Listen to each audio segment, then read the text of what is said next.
ঈদ মিলাদুন নবী কবে? ঈদ মিলাদুন নবী উপলক্ষে কিছু করণীয় আছে কিনা, এই দিনে কোনো আমল আছে কিনা?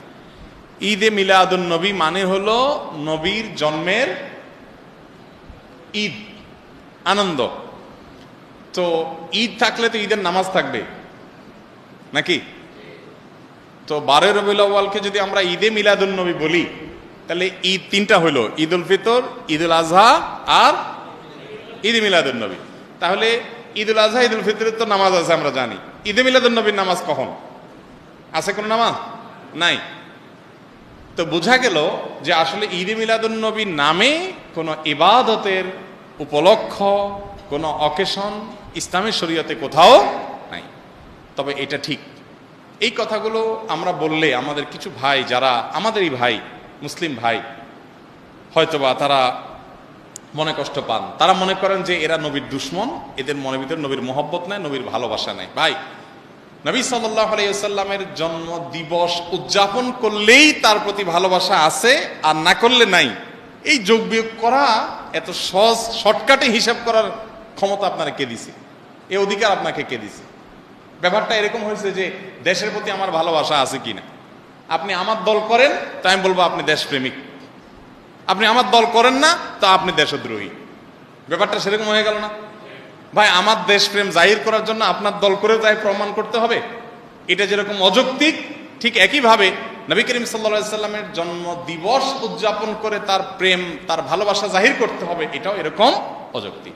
দেখুন, আমরা একটু ঘাটাঘাটি করি ভাই। আজকাল তো আলহামদুলিল্লাহ অনেক সহজ হয়ে গেছে। আপনি একটু অনলাইনে একটু সার্চ দেন, জন্মদিবসের জন্ম কবে, জন্মদিবস উদযাপনের জন্ম কবে। পৃথিবীতে জন্মদিবস উদযাপনের এই কালচার, এটারও তো জন্ম হয়েছে নাকি? নাকি আদম আলাইহিস সালাম থেকে শুরু হয়েছে? এটাও তো শুরু হয়েছে। একটু ঘাটাঘাটি করে দেখেন, আপনি অবাক হবেন।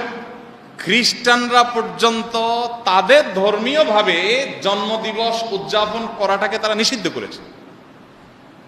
আমরা যেরকম ফতোয়া দেই না, খ্রিস্টানদের ধর্ম মতে ফতোয়া আছে জন্মদিবস উদযাপন করা যাবে না। কারণ এটা যারা করেছে পেগানরা, প্রকৃতি পূজারীরা, তাদের সাথে বিশ্বাসগত বিশাল সংঘর্ষ আছে। কাদের?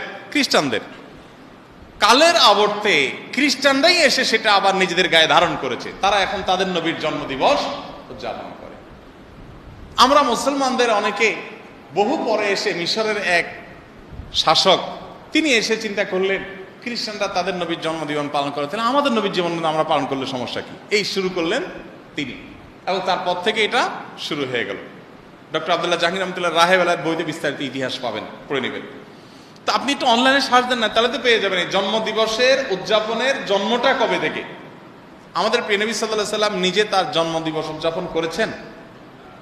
যদি করে থাকেন তো বছরে প্রতিদিন, প্রতি বছর 12 রবিউল আউয়াল তিনি বেঁচে ছিলেন 63 বছর, এই 63 বছরে প্রতিবার আসছে না? উনি ওনার জন্মদিবস উপলক্ষে এই যে র্যালি বের করা, জশ্নে জুলুস করা বা যাই করি আমরা, উনি কিছু করছেন কিনা? উনি নিজের ওই যে কি একটা কথা আছে না, যার বিয়ে তার খবর নাই, পাড়াপড়শির। ওনার নিজের জন্মদিবস উনি উদযাপন করলেন না, ওনার 4 খলিফার কেউ করলেন না, কোন সাহাবী করলেন না। আমরা মহব্বত জাহির করার জন্য ওনার জন্মদিন উদযাপন করি। ব্যাপারটা কেমন হয়ে গেল? আল্লাহ আমাদের ভাইদেরকে সঠিকটা বোঝার তৌফিক দান করুন।